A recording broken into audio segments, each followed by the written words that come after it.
नमस्कार दोस्तों, आप देख रहे हैं रियलिटी रिवील्ड विद रंजीत। दोस्तों, बिहार का नाम तो आप लोगों ने सुना ही होगा। भाई, मैं भी बिहार से हूँ और आप भी बिहार से हैं।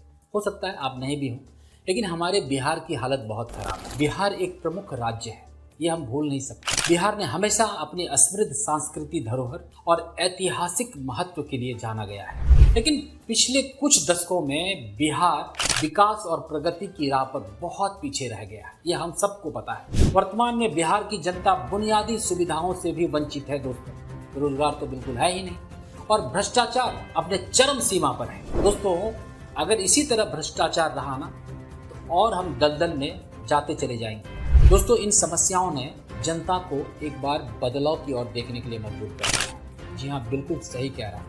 और इस संदर्भ में प्रशांत किशोर जी एक नई उम्मीद के रूप में उभर रहे हैं। दोस्तों,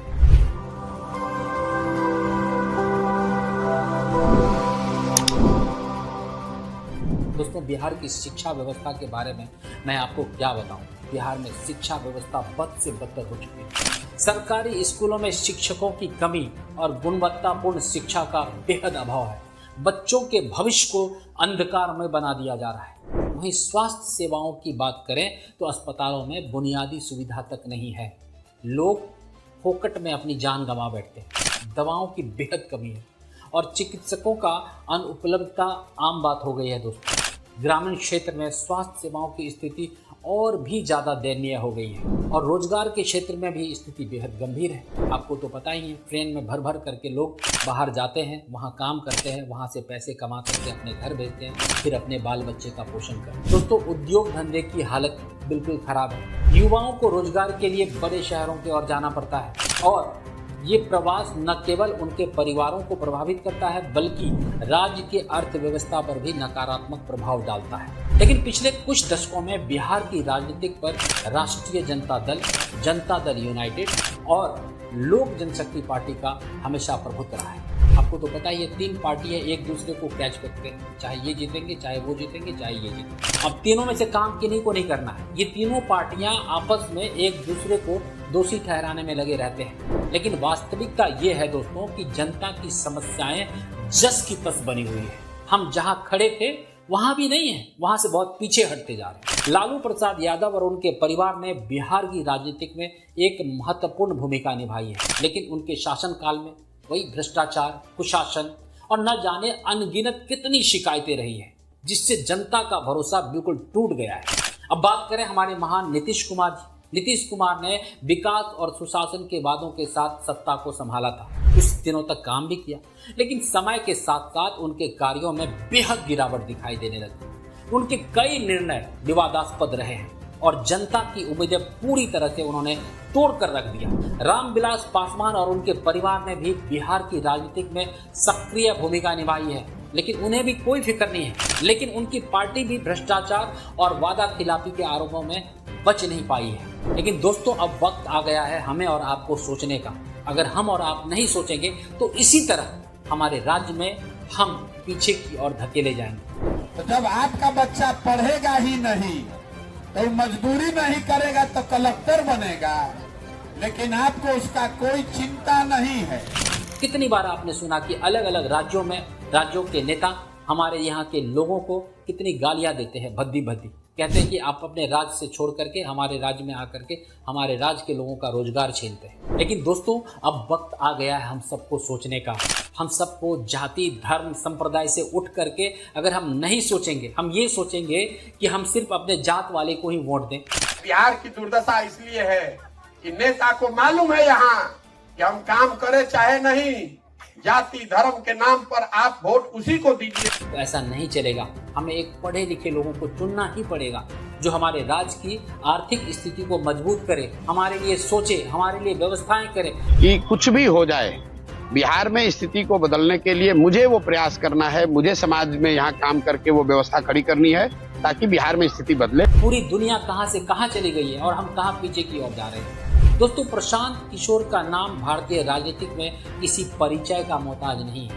उन्होंने विभिन्न चुनावों में अपनी रणनीति, अपनी कौशल से महत्वपूर्ण भूमिका निभाई है और सफलता प्राप्त की है। दोस्तों, प्रशांत किशोर का अनुभव और उनके रणनीति सोच बिहार को एक नई दिशा देने में सहायक हो सकता है। पिछले कई महीनों से दोस्तों प्रशांत किशोर जी पूरे गांव-गांव में भ्रमण करके लोगों को समझाने की कोशिश कर रहे हैं।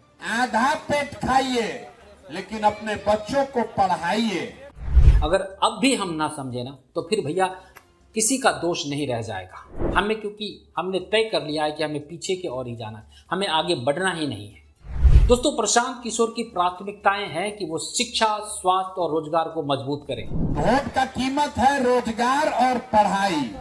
वैसे तो सारे नेता यही वादा करके आते हैं सत्ता में और फिर मनमाना करने लग जाते हैं, लेकिन इनके साथ ऐसा नहीं है क्योंकि ये बिहार से हैं और ये पढ़े लिखे व्यक्ति हैं। इनको पता है ये वहाँ की व्यवस्थाओं को जानते हैं, वहाँ के लोगों की दर्द को समझते हैं।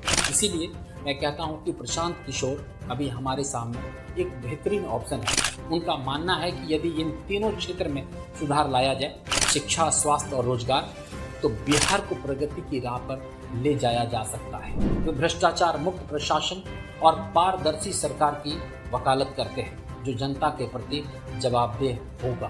दोस्तों अब बिहार की जागरूक जनता भी बदलाव चाहती है और प्रशांत किशोर उनकी इस चाहत को पूरी करने की क्षमता रखते हैं। उनकी नई सोच, अनुभव और रणनीति दृष्टिकोण बिहार को एक नई दिशा में ले जा सकता है। जनता की उम्मीद है कि प्रशांत किशोर के नेतृत्व में बिहार की समस्याएं सुलझेंगी और राज्य एक बार फिर से प्रगति की और विकास की राह पर आगे बढ़ पड़ेगा।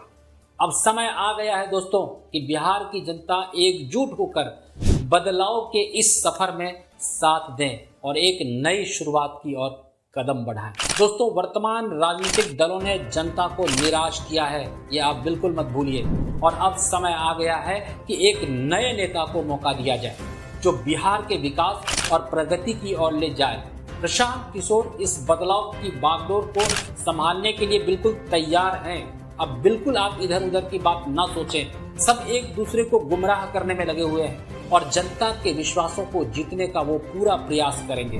तो दोस्तों आइए हम सब मिलकर जाति धर्म से ऊपर उठकर अपने बच्चों के भविष्य के लिए, अपने लिए, अपने शिक्षा के लिए, रोजगार के लिए, स्वास्थ्य के लिए, एक बेहतर प्रशासन के लिए, एक बेहतरीन सरकार के लिए एकत्रित हो और प्रशांत किशोर जी का साथ दें।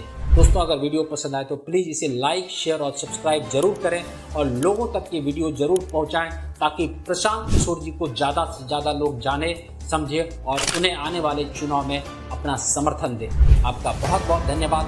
नमस्कार।